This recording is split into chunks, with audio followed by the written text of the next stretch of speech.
How to play Snap games on Snapchat. Here's how.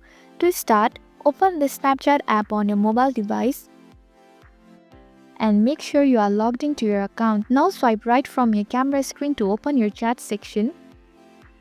Next, search for the chat where you want to play games.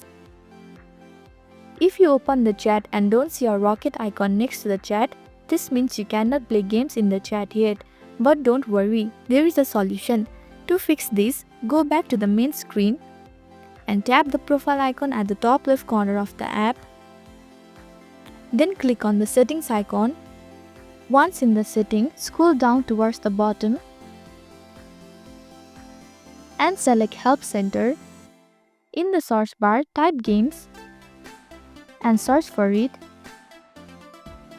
Moreover, select the most appropriate help article related to games.